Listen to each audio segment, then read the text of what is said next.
भौगोलिक शब्दावली भाग 2। इसमें आप कुछ नए शब्दों को देखेंगे भूगोल के। तो सीधे सीधे शब्द पर ही चलते हैं। भूगोल का एक शब्द है द्वीप। आप जो है इस तस्वीर में भी देखकर समझ सकते हैं, यह सागर है, यहाँ पे द्वीप है। छोटे भूभाग, जमीन के जो छोटे भूभाग हैं पूरे सागरों में, महासागरों में, उन्हें द्वीप कहते हैं।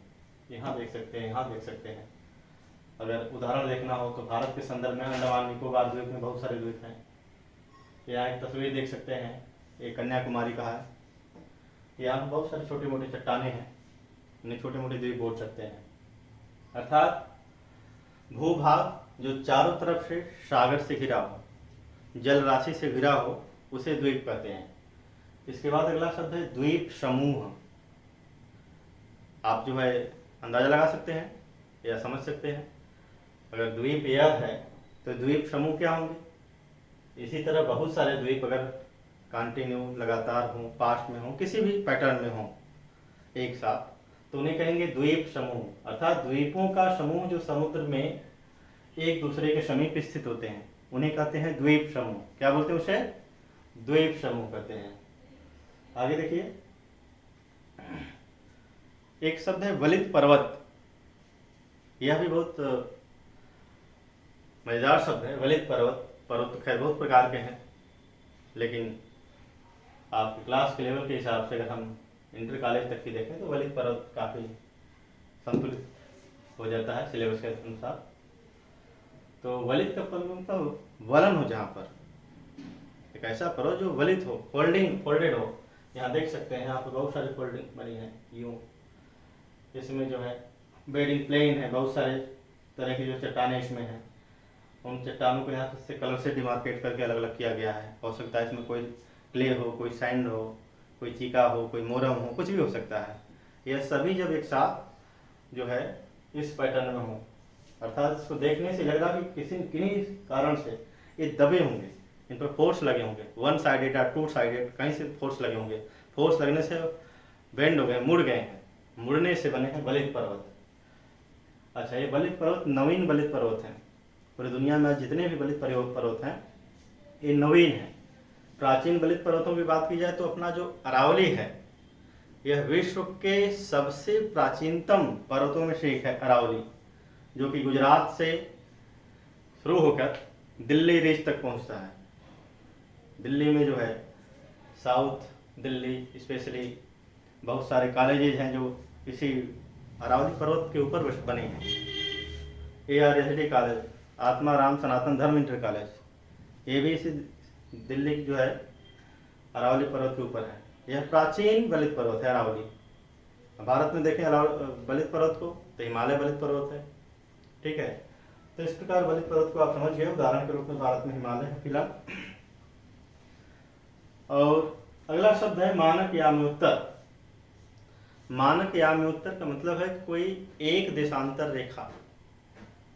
दुनिया में बहुत सारे देश हैं, सभी देश अपने अपने जो है जरूरत के अनुसार अपने देश की जो है विस्तार, देशांतरीय विस्तार के आधार पर एक मध्य का कोई बिंदु चुनते हैं और वहाँ से जो भी कोई देशांतर रेखा गुजर रही है, खैर इसको 7.5 डिग्री के डिवाइड पर जो है बांटते हैं, उसे जो है रखते हैं। भारत के संदर्भ में अगर देखें तो 82.5 पूर्वी देशांतर रेखा जो है यह भारत के लगभग मध्य से होकर भारत के 5 राज्यों से होकर गुजरती है, और भारत के लिए यह जो है मानक देशांतर है। इसी मानक देशांतर के आधार पर भारत के जो है संपूर्ण समय को जो है इंगित किया गया है।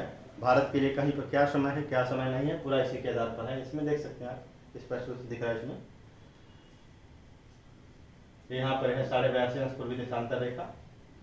यहाँ यूपी हो गया, छत्तीसगढ़, ये राज्य बहुत सारे यहाँ पर हो गए, ठीक है। 5 राज्य हुए हैं। अर्थात किसी देशांतर के स्थानीय समय को जिस किसी देश, प्रदेश आदि में माना जाता है वह उसका मानक समय कहलाता है। जैसे भारत में 82.5 पूर्वी देशांतर के समय को मानक समय माना गया है, और यह मानक समय गुजरात के लिए भी लागू होता है और अरुणाचल प्रदेश के लिए भी लागू होता है। ठीक है, यह मानक समय। यहाँ पर भारत के संदर्भ में देखिए, यह जो लाइन है यह गुजरात के लिए भी है, यहाँ के लिए भी है और यहाँ के लिए भी है। और ध्यान रखें, गुजरात और अरुणाचल प्रदेश के समय में 2 घंटे का अंतर है। गुजरात और अरुणाचल प्रदेश के समय में 2 घंटे का अंतर है।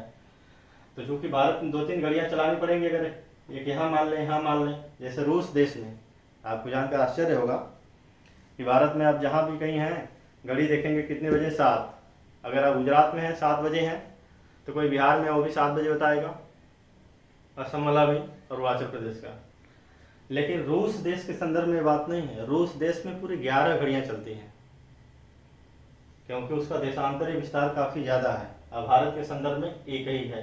कभी कभी खैर यहाँ भी बात मांग उठती है कि विद्यालय और ऑफिस के समय को लेकर काफ़ी दिक्कत झेलनी पड़ती है, इसलिए 2 समय जोन बनाया जाए। तो खैर उसमें बहुत सारी समस्याओं का समाधान है, तो साथ ही साथ बहुत सारी समस्याएं भी उसमें आएंगी, उस पर कभी और बात करेंगे। आगे देखिए, मानक समय के साथ साथ एक समय होता है स्थानीय समय। धरातल के किसी स्थान विशेष का वह समय, धरातल के किसी स्थान विशेष का समय वहाँ के लिए, जब वहाँ सूर्य जो है ठीक ऊपर हो, तो उसे कहा जाता है स्थानीय समय, लोकल टाइम कहते हैं इसको। आप जहाँ भी कहीं रहते हैं, अगर वहाँ पर दोपहर के समय 12 बजे जब भी सन का जो लाइट आता है, उससे आपकी छाया सबसे छोटी जब बनती है, तो आप उसको 12 बजे मान सकते हैं। और उसी के आधार पर 6 घंटा पहले और 6 घंटे बाद के हिसाब से सूर्योदय और सूर्यास्त की गणना कर सकते हैं। तो इसे कहते हैं जो है मानक समय, सॉरी स्थानीय समय। तो इस प्रकार से आज के भौगोलिक शब्दावली के कुछ विशेष शब्द थे जो पूरे हुए। और एक शब्द और इसमें बचा था, इसको भी देख सकते हैं आप, उपमहाद्वीप। आपने द्वीप समझ लिया, द्वीप समूह समझ लिया, एक शब्द इसमें है उपमहाद्वीप। तो सोचिए आप कि उपमहाद्वीप क्या हो सकते हैं। आप पूछ भी सकते हैं, अपने अनुसार लिख कर बता भी सकते हैं, ठीक है। तो उपमहाद्वीप का मतलब होता है कि महाद्वीपीय भाग का ही एक भाग जो 3 तरफ से जल राशि से, बड़े जल राशि से घिरा हो, उसे उपमहाद्वीप कहते हैं। जैसे भारतीय उपमहाद्वीप, ध्यान से देखें, ये हो गया बंगाल की खाड़ी, अरब सागर, नीचे हो गया हिंद महासागर। यह 3 तरफ से जो है जल से घिरा है और बहुत बड़ा भूभाग है, अर्थात विशाल भूखंड जो शेष महाद्वीप से एक पृथक भौगोलिक इकाई के रूप में स्पष्टतया अलग होता हो। उदाहरण के रूप में यहाँ भारतीय उपमहाद्वीप देख सकते हैं इस चित्र में, लेकिन दुनिया में ऐसे बहुत सारे उपमहाद्वीप हैं जो उदाहरण इसके हैं, आप पढ़ सकते हैं। आगे देखिए, ये है जल संधि। मजेदार प्रश्न है, जल संधि किसे कहते हैं? स्थल संधि क्या है, जल संधि क्या है? जल संधि का मतलब ये हुआ ना कि 2 बड़े जल भाग को अगर कोई जल जोड़ रहा हो, पतला जल का जो है चैनल या कुछ जो जोड़ रहा हो, तो कनेक्टिंग को जो है, जो कनेक्ट कर रहा हो, उसे जल संधि बोलेंगे। जैसे यहाँ आप देख सकते हैं, ये हो गया बंगाल की खाड़ी, यहाँ हो गई मन्नार की खाड़ी, दोनों खाड़ियाँ जो है। अब यहाँ भी देख सकते हैं आप, पाक खाड़ी एक है, और यहाँ पे जो जल है जिससे यह जल और यह जल जुड़ा हुआ है, इसे बोलते हैं जल संधि। बाय द वे, इस जल संधि का नाम है पाक जल संधि। इसका नाम क्या है? पाक जल संधि, याद रहना चाहिए, पाक जल संधि ये है। इसको जो है जल डमरू मध्य भी कहते हैं, ध्यान रखेंगे आप इसको। जल डमरू मध्य और स्थल डमरू मध्य भी इसी संदर्भित है, खैर इसको अलग से बताएंगे अभी।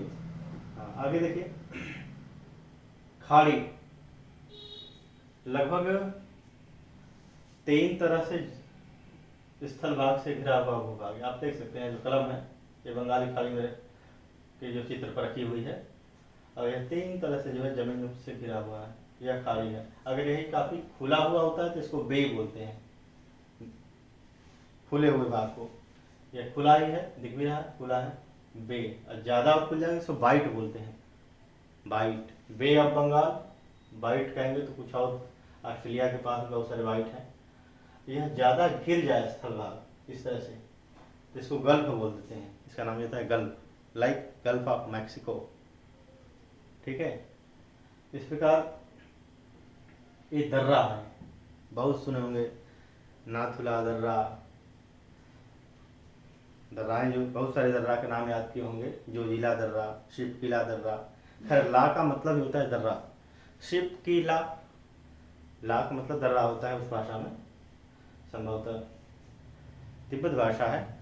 खैर मैं कंफर्म नहीं कर सकता हूँ, लेकिन हाँ यहाँ ध्यान रखें कि दर्रा क्या होता है। अगर दो पर्वतीय भूभाग हैं, बड़े दो पर्वत हैं, उन दोनों पर्वतों के बीच में, दो पर्वतों, जैसे यहाँ दिख रहा है एक पर्वतीय है, दूसरा यहाँ ये है, इसके बीच जो है एक घाटी नुमा आकृति है जहाँ से कोई पास कर सकता है, एक तरफ से दूसरी तरफ जा सकता है, पहाड़ों पर बिना चढ़े या कम से कम ऊंचाई पर चढ़े हुए जा सकता है। इसको दर्रा बोलते हैं।